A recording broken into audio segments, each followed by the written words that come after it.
afternoon. Thank you for joining us here today. My name is Steve Kelley, last name spelling Kelley. I'm the fire chief of the City of Thornton Fire Department. And I recognize that this is a significant event for the city and for the residents, and I recognize the emotional toll it takes on our community. But I'm going to give a few updates about the fire that occurred at 84th and Huron today.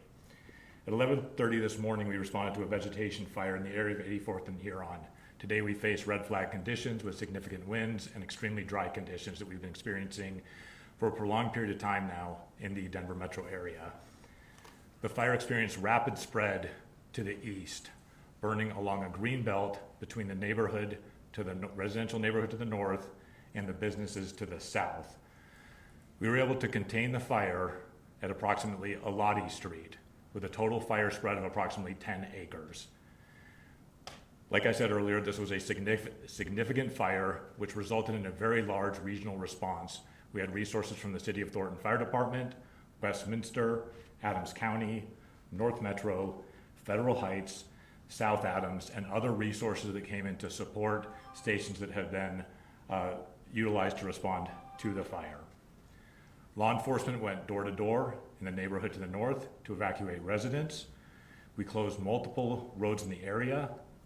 We evacuated Pinnacle High School to the west, and due to smoke conditions, for a period of time we closed Interstate 25.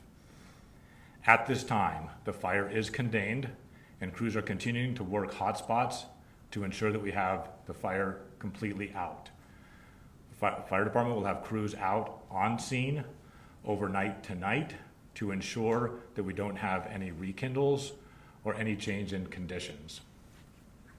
We established a temporary shelter at Margaret Carpenter Recreation Center, which is where residents that were evacuated were directed to go. We anticipate that there will be continued road closures in the area as we continue to perform fire suppression and containment operations. The outcome of this fire, as challenging as it was, I would like to highlight we lost no residential structures as a result of this fire. There was no fire spread to the north into the residential neighborhood between Huron and I-25 to the north of 84th Avenue. We did have damage to some businesses along the south side of the fire. We are continuing to evaluate those businesses for damage. At this time, it does not appear that there was any damage to the structures. The cause of the fire is under investigation. We also have 5 reported injuries from this fire, 4 to fire personnel and 1 to a citizen. Again, to the community, I appreciate very much the rapid response from our residents to evacuate the neighborhood so our crews could get in the area and perform fire suppression operations. This was a dynamic, rapidly spreading event that challenged many of the departments in the north area. I appreciate the support we got from our neighboring agencies and from the metro area as well. And as a reminder, these are conditions that we continue to face on a daily basis here in the Front Range that results in this kind of fire spread. With that, I'm happy to take any questions. How serious were the injuries? At this time, they're under evaluation. They're not critical injuries. Can you speak to what you did to protect that neighborhood to the north?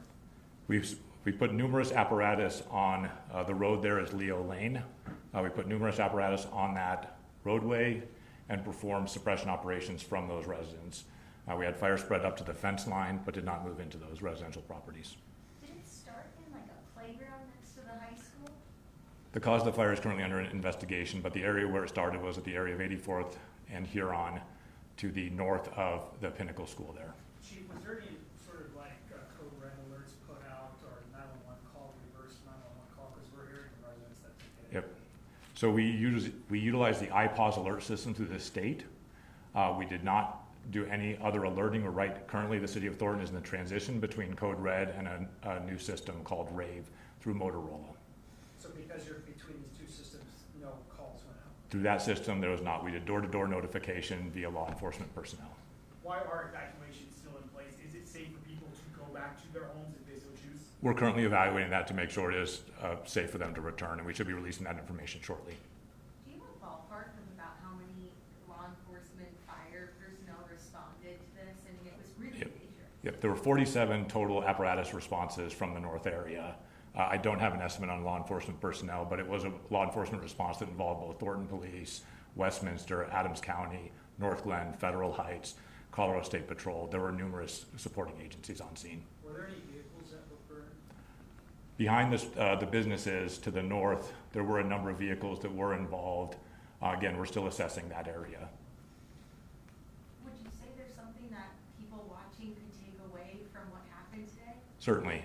So one of the key components that limited fire spread into that neighborhood was both the fire response from our personnel, in addition to the work of our Parks and Recreation team to maintain that green belt and not allow vegetation to accumulate next to the fence line, and the care that residents have done to make sure that their property is secured from vegetation.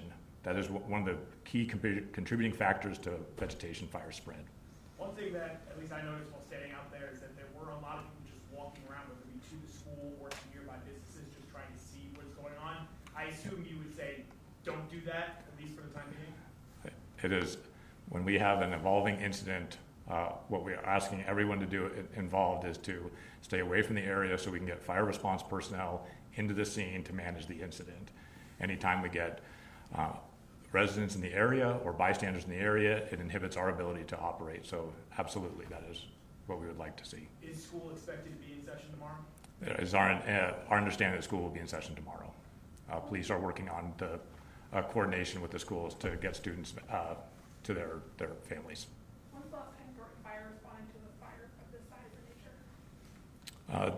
This 10-acre vegetation fire, we have not seen a fire like this in Thornton, at least in the last 6 months, I would say. But we do respond to a number of vegetation fires. This one, due to the wind conditions, grew very quickly. How do those wind conditions change how you might approach something like this?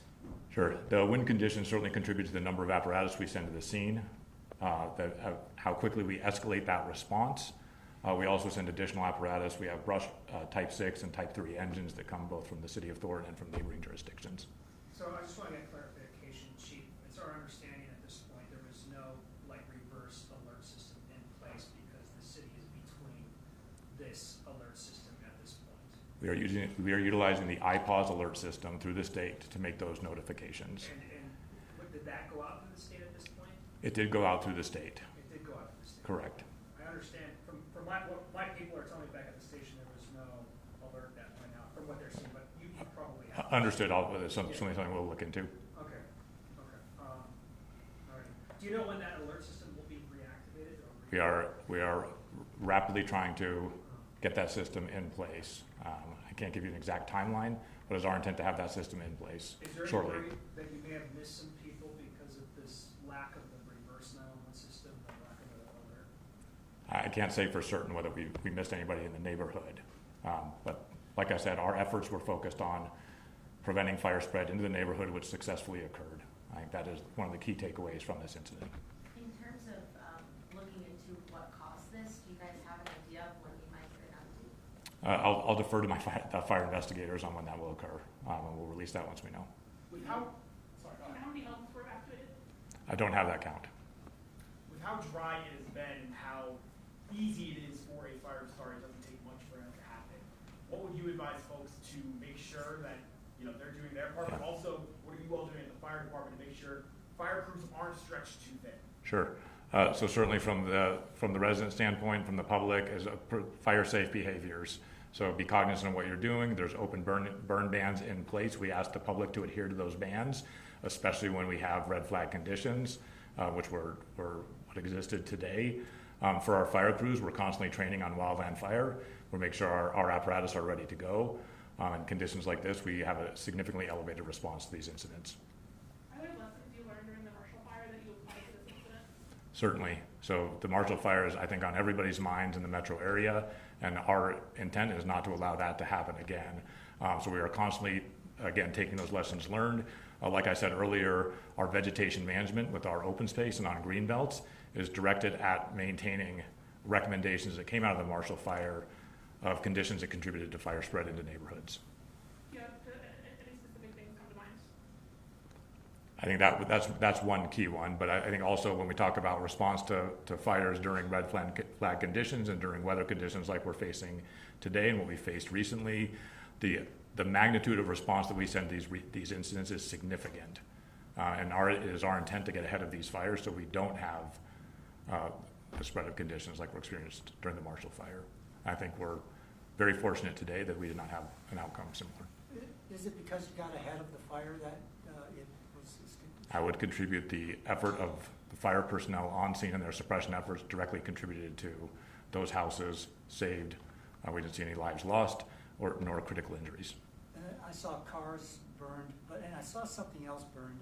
Did you lose any structures, or was that a bin? We're still evaluating that. There was a lot of, to the north of some of those businesses, there was a lot of equipment, some Connex boxes, some storage units. We're still evaluating what was actually involved. And you'll still see crews over there. Just because you mentioned it, I know you said before you couldn't go into the extent of the injuries, but you did just say that there were no critical injuries, so all 5 people are expected to be okay. That is my understanding at this point. I can't answer that with certainty, but my understanding that we don't have critical injuries. Apologies if you already said this, but how long did it take the fire to be put out? So we initiated our response at 11:30.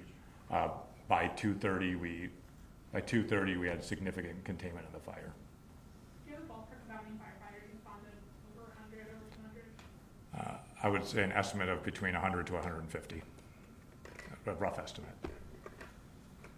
You guys got what you need? Thank you for your time today. Thank you.